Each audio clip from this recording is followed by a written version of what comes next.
Opening scenes in horror movies are the crucial backbone to setting a terrifying tone to the carnage that is about to come, briefly giving us a glimpse into the nightmare before cutting away to our unknowing victims. And among the many greats, there's always been one scene that has always haunted me. It all begins with a rough documentary-style narration slowly setting the stage to this nightmare, explaining the grim events we are about to witness as we hear sounds of someone frantically digging.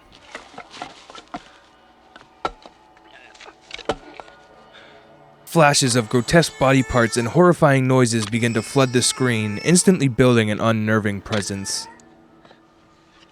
Approximately 4 minutes of build-up is used to set this scene, and the payoff is brilliant.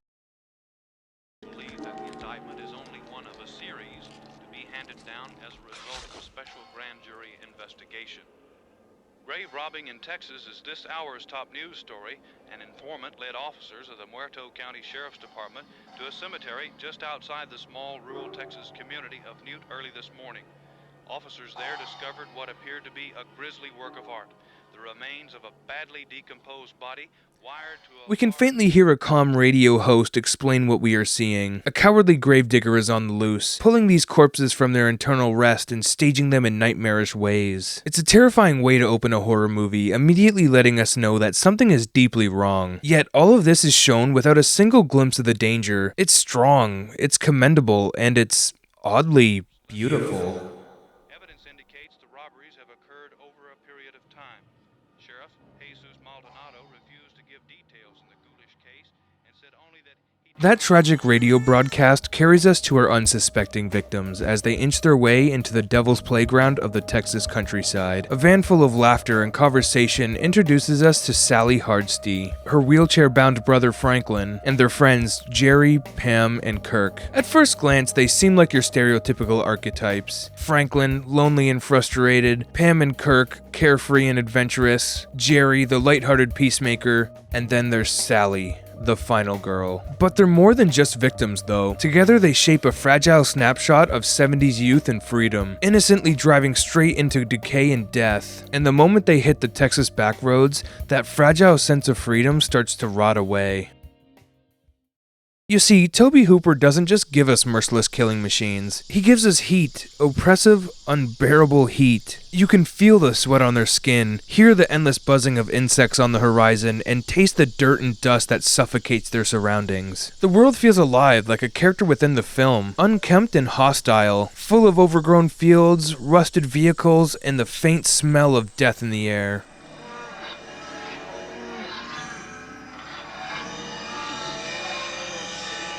It perfectly captures the economic turmoil of the 70s. For some, the American dream had failed, the peace and love movement had collapsed into paranoia, and violence felt stronger than ever. The Sawyers embody that era, hungry, feral, and rotting in isolated insanity. From the outside, their home looks like any other rickety old farmhouse, but inside, it's hell reincarnated. A never-ending maze of bones, feathers, and flesh, a sight so grotesque I wouldn't even wish it on my worst enemy.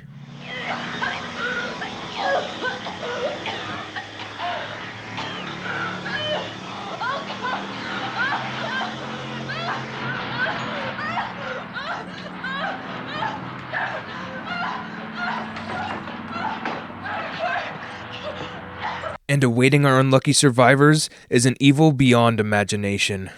Leatherface. This is the exact danger the opening narration was warning us about. Sudden, brutal, and unavoidable. His first kills aren't just mindless slaughter, they're acts of gruesome necessity. He's protecting his home, hiding his family's secret, and desperately saving himself from punishment at the hands of his own brothers. Because Leatherface isn't the head of the family, he's their senseless weapon, forced to kill with no questions asked. While the hitchhiker is fueled on chaos, twitchy and unpredictable, a bleeding image of society collapsing into violence and paranoia. The cook, on the other hand, is the opposite to his brothers. Cool, calm, collected, and way too smart to get his hands dirty. Instead, enabling every cruel act of terror his family commits. He's a hypocrite, representing the very system that condemned his generation while still feeding off of it. And then there's Grandpa, the overseeing patriarch of the family. Once a legendary man, highly praised for his efficiency in slaughtering cattle, now a decaying husk at the young age of 124. Together they work as a well-oiled survival survival machine, created out of hunger and necessity, a twisted mirror of America in the 70s.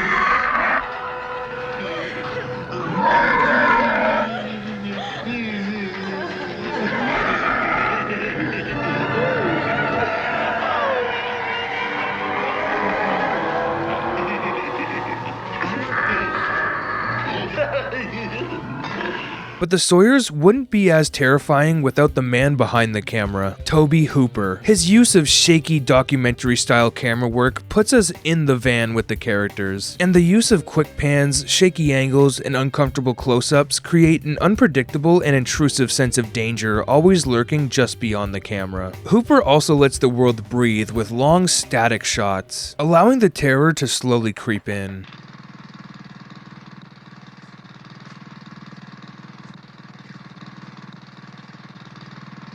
These lingering frames gives the audience a moment to absorb the scene before plugging them back into the nightmare. He then contrasts this stillness with carefully controlled movements, like the iconic tracking shot of Pam walking up to the house. We know that house is dangerous, but the camera follows her, relentingly drawing us into the scene and tragically sealing her fate.